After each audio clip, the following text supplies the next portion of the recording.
Welcome to Hangman Radio, where we are recreating the magic of Radio Noir, recorded live at the historic Shaker Cigar Bar in downtown Milwaukee. Shaker's, the only cigar bar in Milwaukee, features worldly foods, classic hand-shaken cocktails, vintage whiskeys, boutique wines, and of course, personally selected handmade cigars. Also served by a very talented staff. Shaker's is located a mere 90 miles north of Chicago. Tonight's original production is based upon actual horrific events which took place on a frigid January night in Milwaukee in 1883. At several intervals, you will hear the cast yell, "Fire!" Do not be alarmed. In the case of an actual fire, the orchestra will break into stars and stripes forever. Imagine, if you will, a time when politicians were on the take, accepting money to look the other way, when some developers were building hotels out of Lincoln logs and storing diesel oil, gin, and coal in the boiler rooms. Just keep counting that cash. What's the worst that could happen? A time where a fast-growing city has slowed its hustle and bustle to a crawl, because January is so bitter cold that if you step outside and breathe deeply enough, your lungs will fold into themselves and immediately stick to the ice crystals you just inhaled. Surrounded by bleakness and shades of gray, faint hints of warmth are only memories, yet the strong push on.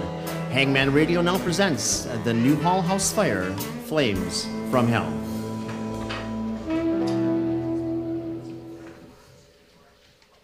What time is it? What does it matter?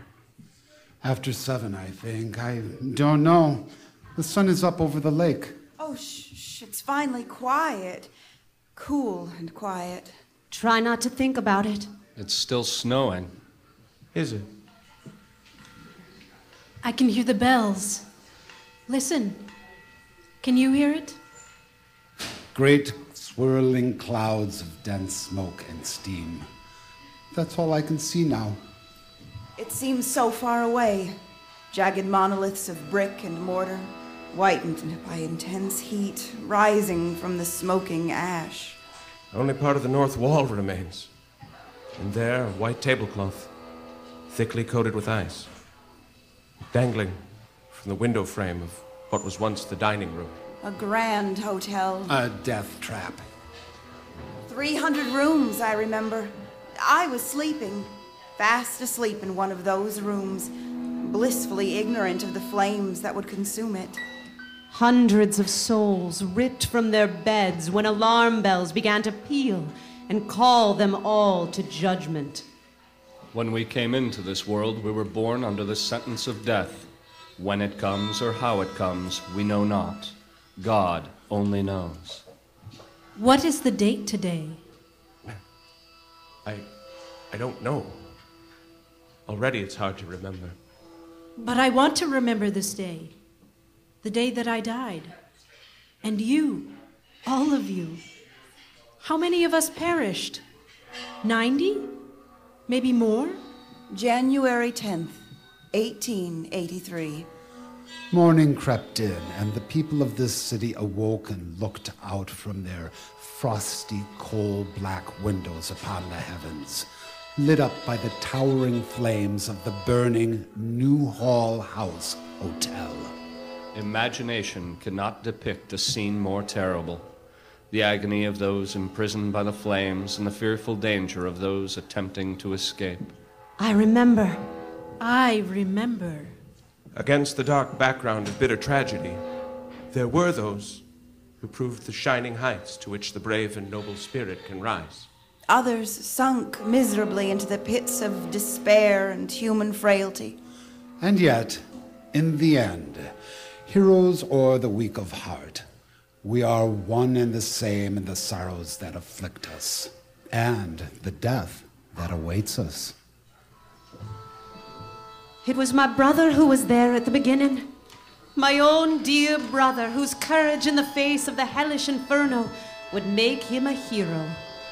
There he was, William Linehan, at 3:30 on this morning so sharp and cold it could cut a man to his very soul. His eyes were bright for the ungodly hour he started work as the chief engineer of the opulent 6-story Newhall House. A short jog down the stairwell took him from his own little room in the hotel to the desk of the night clerk, Tom Delaney. Morning, Tom. Anything to report? It's already a week and a half into January, and already I can't get warm.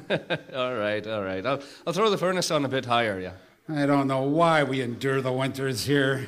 It makes us stronger than the rest, Tom. Harder. Maybe for you, William. Maybe for you. Well, gain some weight then, Tom. I'll go see about that furnace. A simple pull on the lever, and the furnace roared to life. My dear brother made quick work of his morning walk through the bowels of Newhall House. It was 20 minutes, maybe less, when William's rounds were interrupted by the agitated voice of the elevator conductor, Mackenzie. Linehan! Come up here quick! There's a fire in the elevator! William stuck his head into the elevator shaft to witness flames roaring up the walls with such force that the wind swept his hat clear off his head. He called up the servants' stairs to the desk. Oh, God! Tom, where's this fire coming from? I don't know, but the house is full of smoke. There's smoke coming up through the elevator. I'm gonna see where it's coming from. No! The Michigan Street exit! It's billowing with smoke! It's impassable! Turn the water on, Tom! I'll telephone the firemen. Hello? Hello? Send the fire department to Newhall as quickly as you can. There's no use staying here, Linehan. We'd better call the house. Fire! Fire! Fire! The elevator conductor rushed to the 3rd floor to alert the sleeping guests there. My William ran to the main floor and reeled off a line of canvas hose, which he dragged upstairs while Tom, the night clerk, took to the sidewalk to direct the #1 hose cart as it came barreling down Broadway toward the hotel. Right this way, gentlemen. Inside the hotel, the blaze was taking on a life of its own, the smoke filling the halls and adhering to no natural boundaries. Panic began seizing hold of any soul fortunate enough to be awake. William began the task of directing the firemen's hoses into the hotel. Over here, Chief, over here. The flames are rushing up the elevator shaft and through the east wall. They're climbing nearly to the 5th floor already. Get the chemicals back to the truck. The building is doomed. Just get the people out of here. Right. Come on, quick with that hole. Come on, quickly. William ran with all the speed he possessed up the back stairs to the landing and began to yell to those above. I will help you out. Come toward my voice. I'll get you out of here. No one responded, but that's where he found me, lying senseless and foaming at the mouth on the landing to the 3rd floor. Oh, dear God. Here, let's get you out of this smoke. He hoisted me over his shoulder and hastily made his way down to the stairs, to the office. And all the while, he was speaking to me with such a tender voice. You work in the kitchen, don't you, dearie? Yeah. I'm so sorry. I've forgotten your name. I'm looking for my sister Kate. She's the head laundress. Of course, you must have met her. There now. Here. You'll be safe here. I must go back up. He set me down gently near the office and took one last look into my staring and sightless eyes. I wanted to shout to him that my name was Lizzie Anglin and that I'd always made a point to smile at him whenever he passed by me on his way through the kitchen.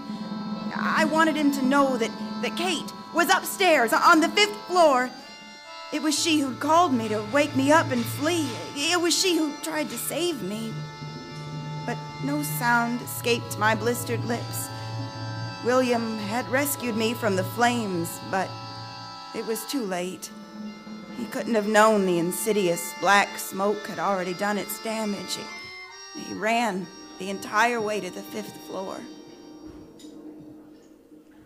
Oh, just a few more minutes, dear. My husband was still snug and snoring in our bed on the 5th floor of Newhall House when I began to shake him awake. I had been up and dressed since nearly 3:30 in the hopes of catching an early train. Mr. Brown required far less time for his morning ritual and preferred to wait until my final hat pin was in place before leaving the warmth of the bed. Wake up! Wake up! Can you hear it? There are fire alarms. There are false alarms all the time, dear. Don't let it worry you. Yes, of course. But I can make out a faint roaring of flames. Please, go out and look. The walls are cool. If this was truly a fire, the walls would be hot. Don't you see? Please, go out and look, husband. Really, I will not be satisfied any other way.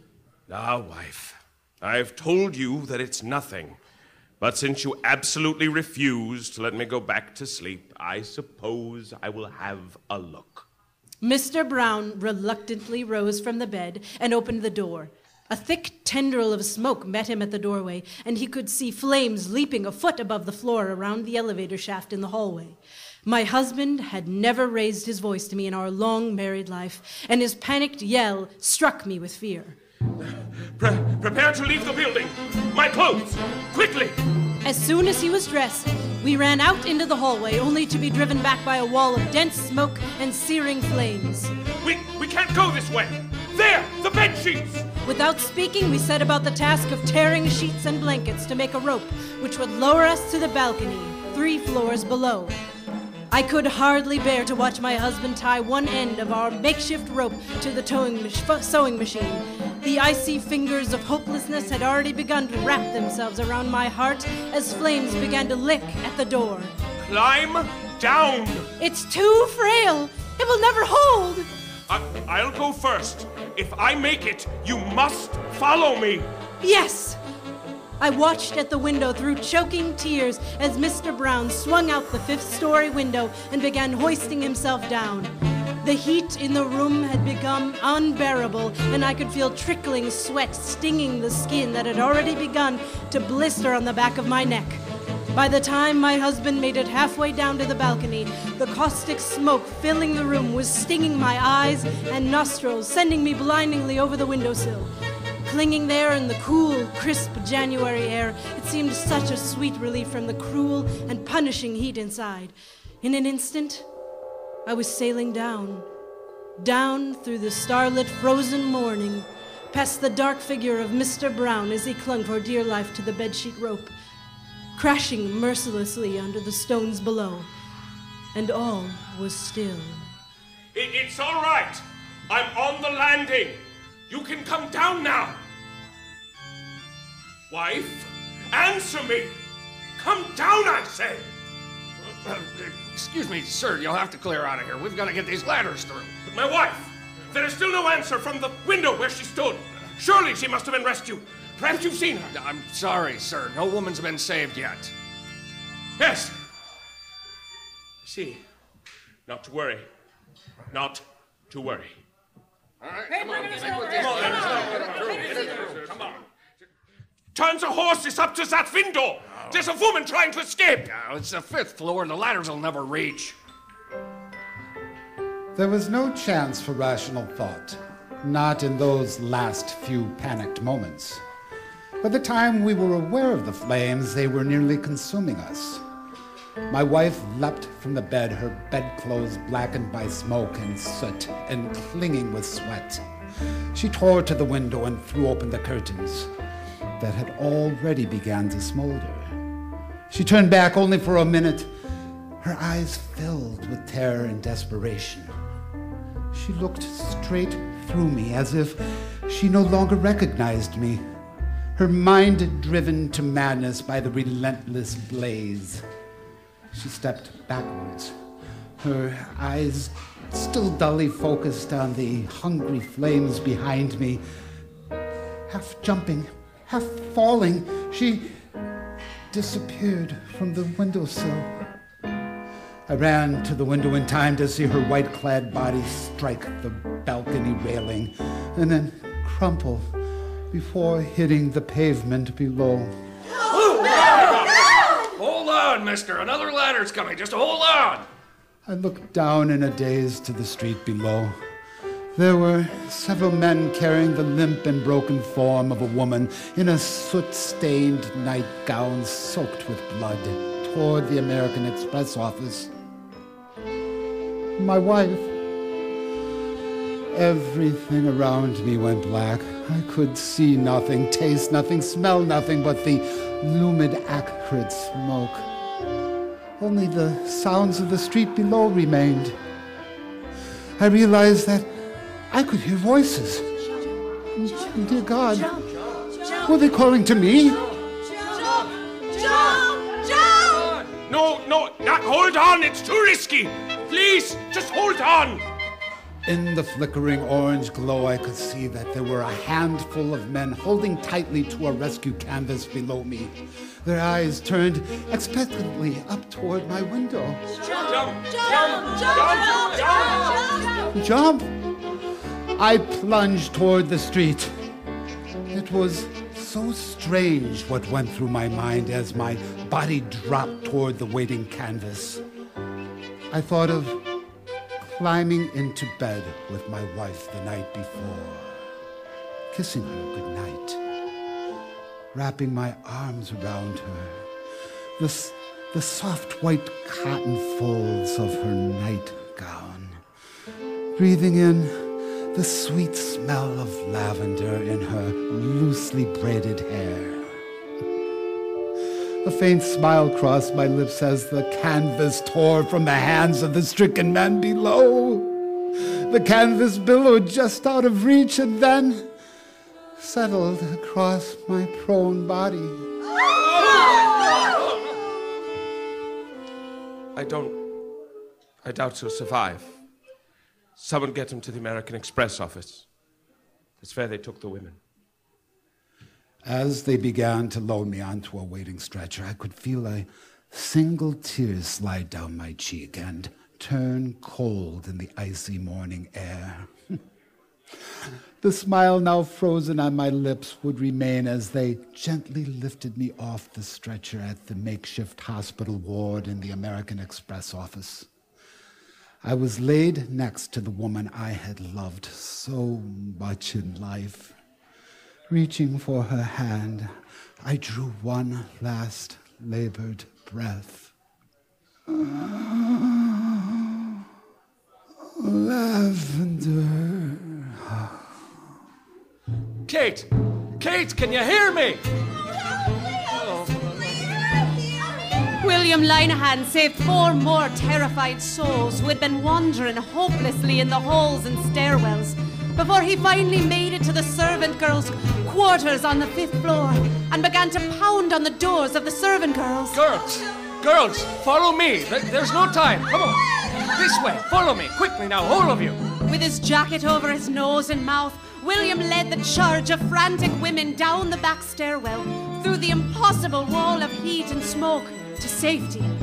But when he turned around and stared through the haze, he found that only one of the girls had followed him down. Where are they? Where's Kate? They went for the windows. Kate is trying to save them. Oh, no.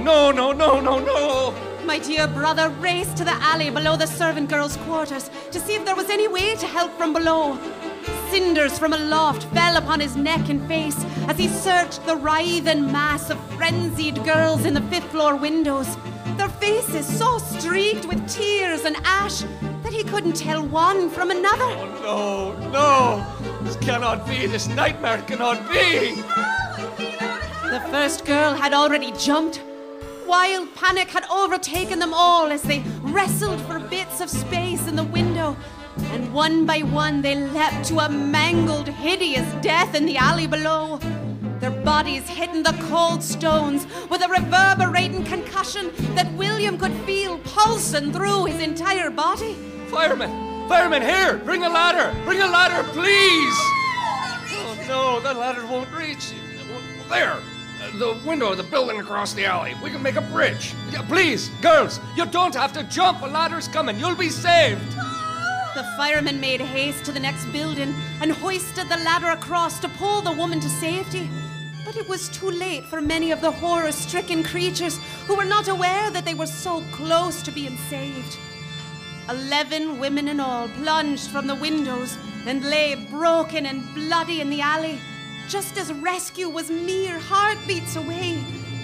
William had to turn away from the grisly scene in the alley and trust that I would find my way to safety. I could see him from the window as he rushed back into the flames. His voice sounded like an angel. At first I thought that I was already dead and gone to heaven when I heard it. Like so many of the dead and dying, I was taken to the American Express office across the street after jumping from the burning hotel. William Dodsworth, who was employed there, had taken it upon himself to give any amount of comfort to the foreordained in their final moments. I recognized the sweet man who had smiled so merrily and winked at my husband, John, as we sent a telegram announcing our marriage to my sister in Louisville. Was that only just yesterday? Mr. Dodsworth placed a pillow under my head and gently stroked the scorched curls that pressed themselves to my blistered and blackened face, like the veil I'd worn the day before. The wedding night blush on my cheek was replaced by horrible burns. He whispered soothingly that everything would be all right soon. I closed my eyes, just for a moment, and the pain was gone. This is she. I'm sorry, ma'am, but this body's already been identified as one of the serving girls from the hotel. Oh. Could it be this poor woman is the one you seek? That is her hair. Those her eyes. And the nose is like Gertrude's. No, it can't be her, though. For she had small hands and a bright new wedding band.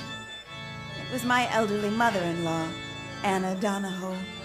I could see her so clearly. It was as if I could reach out and touch her. And yet she didn't stir when I called out to her.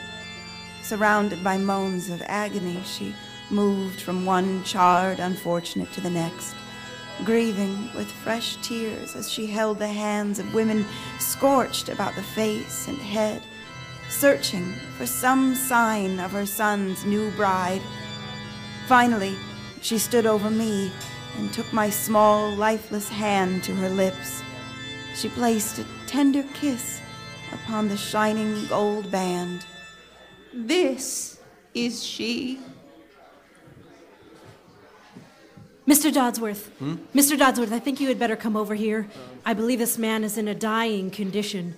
Isn't there anything that we can do for him? Do you know his name? Yes, he was conscious when they brought him in. His name is Judson Hugh.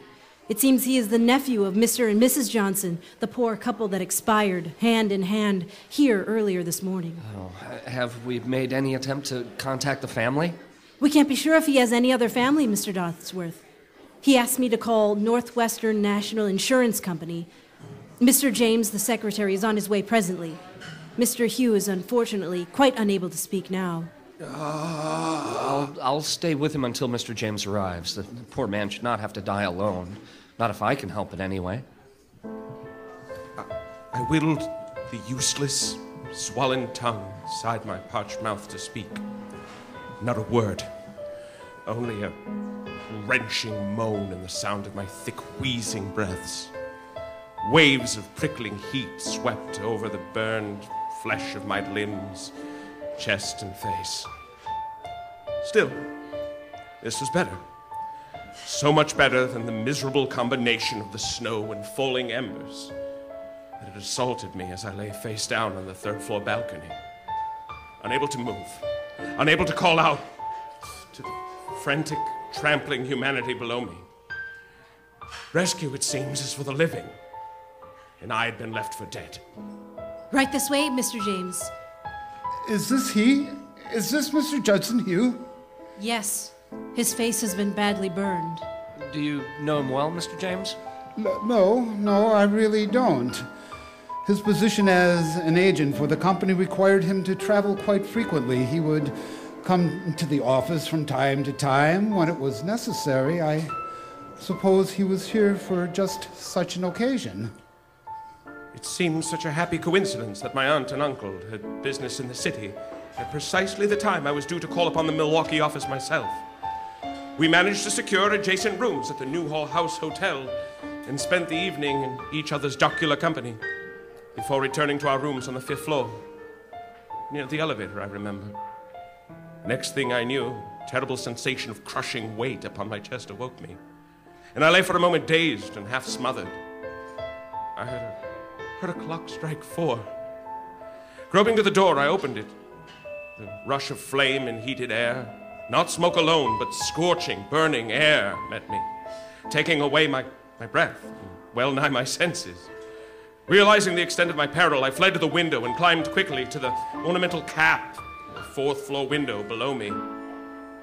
There I sat, astride it, and tried helplessly to shield my head and neck from the flames that were already sweeping from the deserted room above me. Before any effort of rescue could be made on my behalf, fire exploded from the window I was sitting atop. Some searing flames leaping out and upward about me.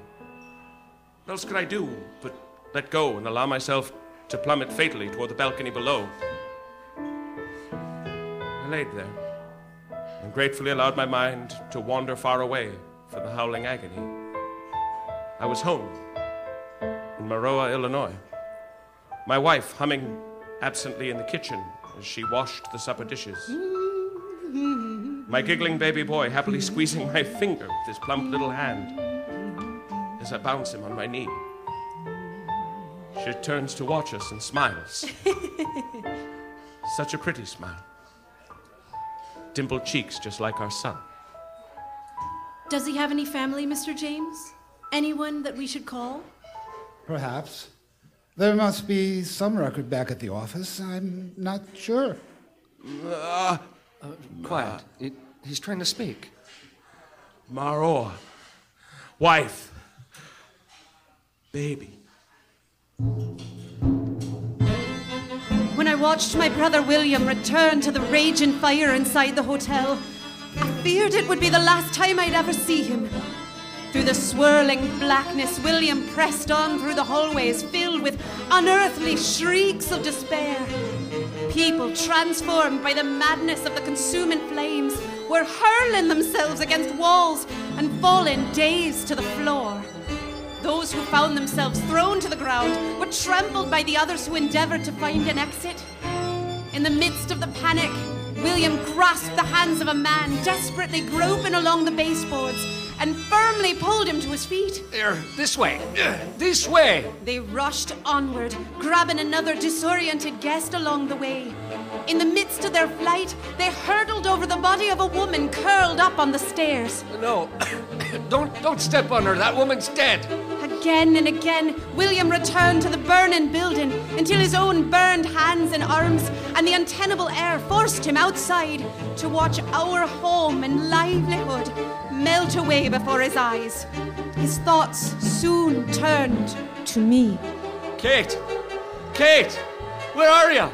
Has anyone seen my sister Kate? He ran through the mass of wandering wounded, those in shock, those who were attending them.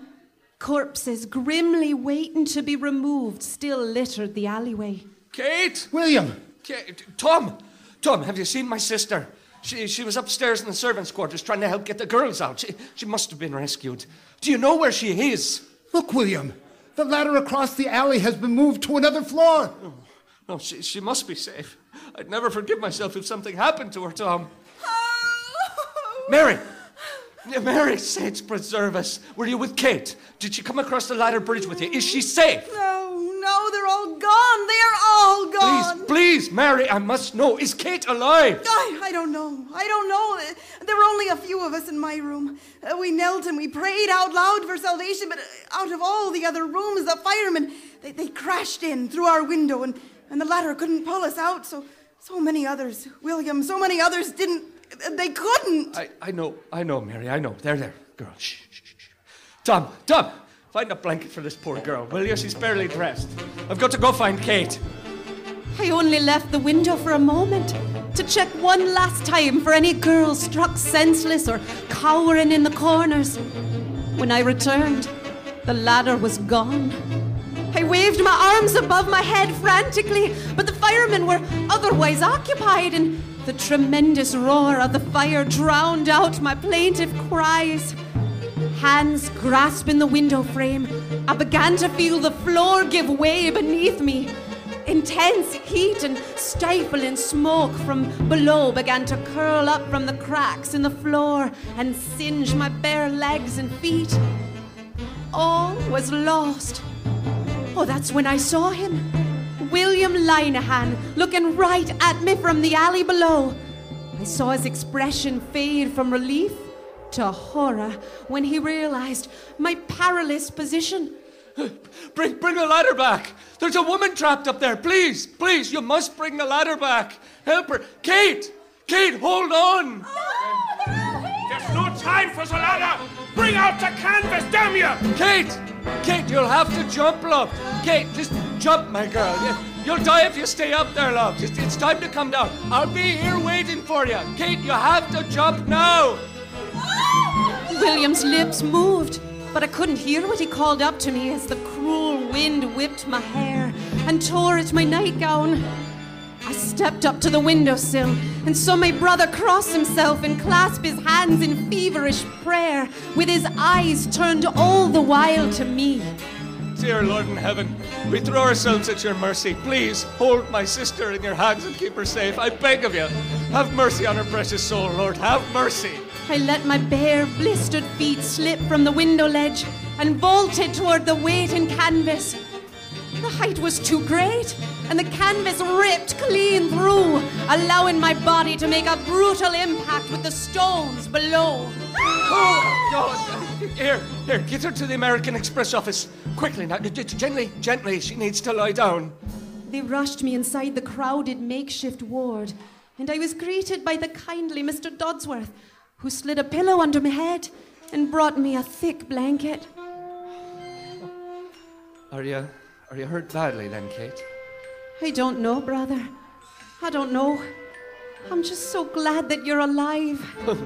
No more glad than I to see you sitting up, chattering away like a schoolgirl. Oh, take my hand, brother. I think I'll rest my eyes for a moment. There now. You just lie down and rest. They found no evidence of mortal injury. I think that we've seen the worst of it, my girl. He sat there, silently holding my hand and trying hard to shut out the haunting visions of this terrible morning. So much death and destruction. He almost didn't notice when the steady rise and fall of my chest had quietly stopped. No! Do we have any stimulants on hand? No, it's too late. She is gone. Oh, no. Oh, God, Kate, no!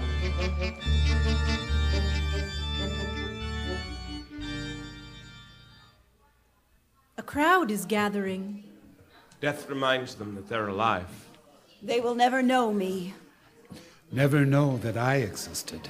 I am nameless, faceless. Who will mourn us? The funeral wagons are lined up already. To take us away, I suspect. To take us where? To the cemetery. One grave for the many, the lost, the unfortunate. The unclaimed, the unidentified. 90 souls. Maybe more. Who will mourn for us? It's finally quiet. Who will remember us? Try not to think about it. I remember. I remember.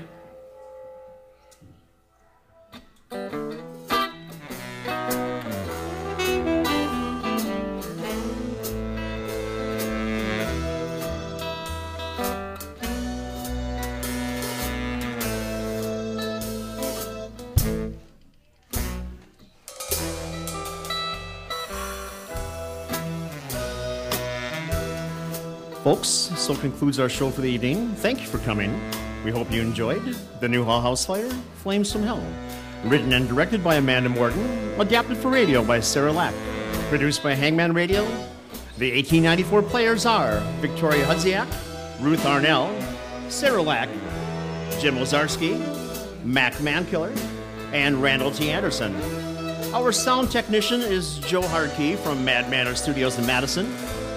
Thank you, Shaker Cigar Bar Milwaukee, for hosting us, and to the Shaker's House Orchestra for their wonderful charts, adaptations, and performance.